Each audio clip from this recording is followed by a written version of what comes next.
A noite caía sobre a cidade, um véu escuro e úmido, como o bafo gelado da morte. As luzes de neon piscavam, refletindo no asfalto molhado, criando um cenário quase surreal. A cidade parecia um labirinto de sombras e luzes, onde cada esquina escondia um segredo, cada beco sussurrava histórias de desespero e esperança. Nas ruas, sombras dançavam, fantasmas de uma juventude perdida. As silhuetas se moviam como espectros, lembranças de tempos melhores, agora apenas ecos na escuridão. A cidade, outrora vibrante, agora era um palco de solidão e mistério. Entre elas, Alex. Olhos frios, sorriso cruel, um predador noturno sedento por violência. Ele era uma figura enigmática, um mistério envolto em carne e osso. Sua presença era uma mistura de charme e perigo. Uma combinação que atraía e repelia ao mesmo tempo. Ele se movia com a ginga de um malandro e a fúria de um tornado. Cada passo era calculado, cada movimento, uma dança de precisão e força.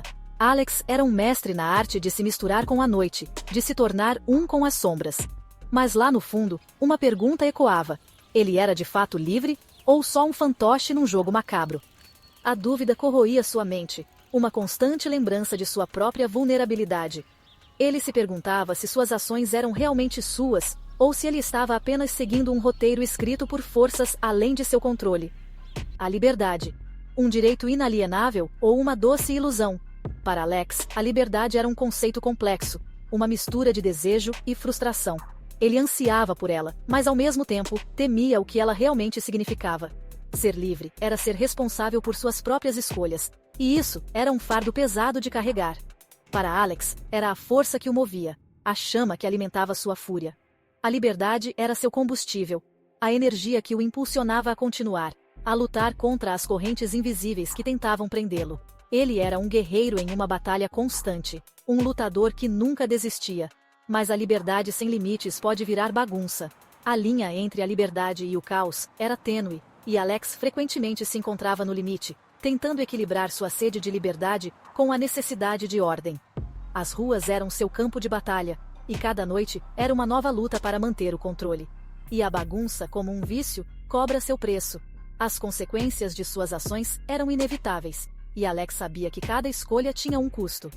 Ele vivia no limite, sempre consciente de que a liberdade que tanto valorizava poderia, a qualquer momento, se transformar em sua própria prisão. O Korova Milk Bar era o seu quintal. Um refúgio onde a juventude perdida da cidade se encontrava, buscando um escape da monotonia e do vazio de suas vidas cotidianas. Um lugar onde a juventude se reunia para afogar o vazio existencial. Ali, entre as sombras e as luzes neon, eles encontravam uma espécie de consolo, uma fuga temporária da realidade opressiva. Em doses cavalares de Moloco Plus. Essa bebida, uma mistura de leite e drogas sintéticas, era o combustível que alimentava suas noites de excessos e delírios. Luzes piscando, música estridente, corpos se contorcendo em espasmos de prazer artificial, tipo rave underground. O ambiente era um caos controlado, onde cada um podia ser quem quisesse, sem julgamentos. Era ali que Alex e sua turma, George, Pete e Jim, planejavam suas noites de ultraviolência. Roubos, espancamentos, estupros. Eles se sentiam invencíveis, como se o mundo fosse um playground para suas perversões. A violência era o dialeto deles, a única forma de comunicação que conheciam. Cada ato brutal era uma expressão de sua revolta contra uma sociedade que os havia abandonado. Alex, o líder, ditava as regras com pulso firme e um sorriso sádico. Ele era o maestro dessa sinfonia de caos, conduzindo seus amigos com uma mistura de carisma e crueldade.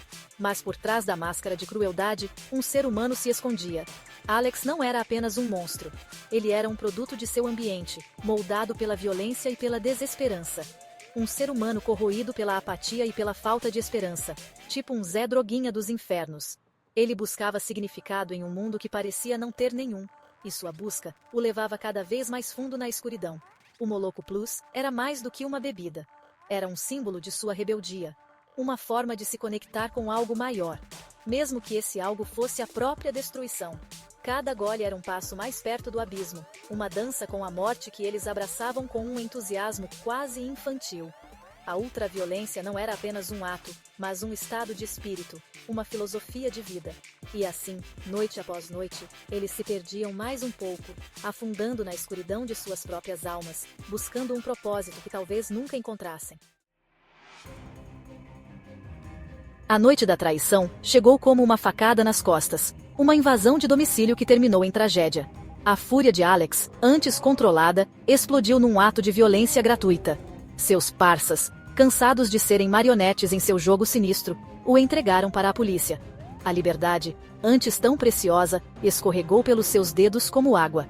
As grades da prisão se fecharam, aprisionando-o num pesadelo claustrofóbico, tipo um carandiru particular. Mas o pior ainda estava por vir, um tratamento experimental que prometia redenção pela dor. A cura Ludovico. Um nome que soava como música para os ouvidos dos políticos e moralistas. Eles viam nela a solução definitiva para os problemas de violência que assolavam a sociedade. Uma promessa de paz e ordem. Um método que, segundo eles, poderia transformar criminosos em cidadãos exemplares. A promessa de acabar com a violência na base da reeducação.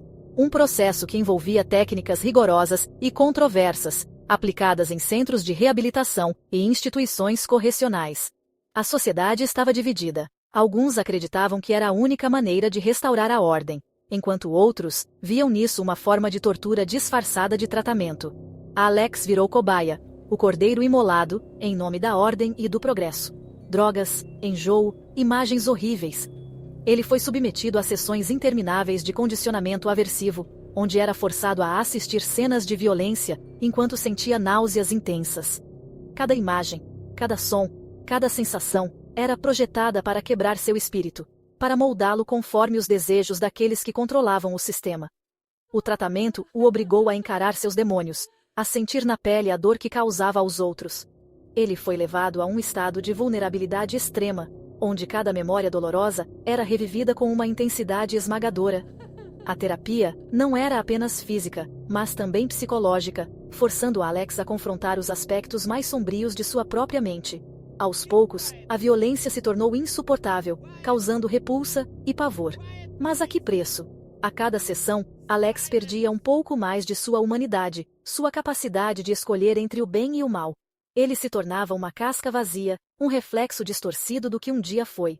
A dor e o medo eram constantes, e a linha entre punição e reabilitação se tornava cada vez mais tênue. A liberdade de escolha, o livre-arbítrio, haviam sido arrancados de sua alma. Ele não era mais um ser humano completo, mas sim um produto de um sistema que valorizava a conformidade acima de tudo. A prisão física era apenas uma parte de sua realidade. A verdadeira prisão estava em sua mente, onde cada pensamento e desejo eram controlados por forças externas. A promessa de uma sociedade sem violência havia se transformado em um pesadelo de controle absoluto e perda de identidade. 2 anos se passaram. Alex, a fera domesticada, foi devolvido à sociedade. Um fantoche sem reação, programado para ter ânsia de vômito diante da violência, do sexo, da beleza. Um fantasma vagando pelas ruas que um dia dominou, tipo um Gasparzinho revoltado. Seus ex-comparsas, agora policiais, o reconheceram. A vingança, prato que se come frio, era a especialidade da casa. Alex, indefeso, virou alvo daqueles que um dia comandou, um brinquedo nas mãos de seus antigos brothers. O destino, irônico e perverso, colocou Alex frente a frente com suas vítimas. O escritor aleijado, a esposa violentada, o passado voltando para assombrá-lo, tipo novela mexicana. Mas a violência não era mais uma opção. O condicionamento o impedia de reagir, transformando-o num saco de pancadas ambulante. A vida virou um ciclo de humilhações e sofrimento. A liberdade, antes sinônimo de poder, virou uma maldição. Alex, o predador, virou presa, um bicho acuado sem saída. Em um ato de desespero, Alex tentou se matar. Mas a morte, assim como a liberdade, parecia lhe negar abrigo. Ele sobreviveu, mas a tentativa chamou a atenção da mídia e da opinião pública, tipo caso Escola Base. O experimento, antes aclamado como um sucesso, virou um fiasco. A máquina da justiça, agora voltada contra seus criadores, reverteu o tratamento. Alex estava livre para escolher de novo. Mas a liberdade reconquistada tinha um gosto amargo, manchada de dor e culpa. A saga de Alex levanta questões sobre a natureza humana, o livre-arbítrio e os limites da intervenção do Estado. Até onde podemos sacrificar a liberdade em nome da segurança? Dá para acabar com a violência, sem destruir o que nos torna humanos? Laranja Mecânica nos faz pensar sobre a tênue linha entre civilização e barbárie. A liberdade, por mais perigosa que seja, é o que nos define como gente. Sem ela, viramos robôs, marionetes nas mãos do poder. A história de Alex termina sem final feliz. Uma sinfonia inacabada, um grito silenciado no vazio existencial. Ele está livre, mas será que a liberdade conquistada a um preço tão alto basta para redimir seus pecados? A escolha agora é dele. E você?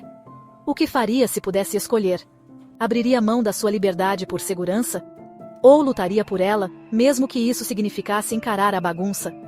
Deixe sua opinião nos comentários e inscreva-se para mais análises de clássicos da literatura que desafiam nossa visão de mundo. Não esqueça de curtir e compartilhar este vídeo.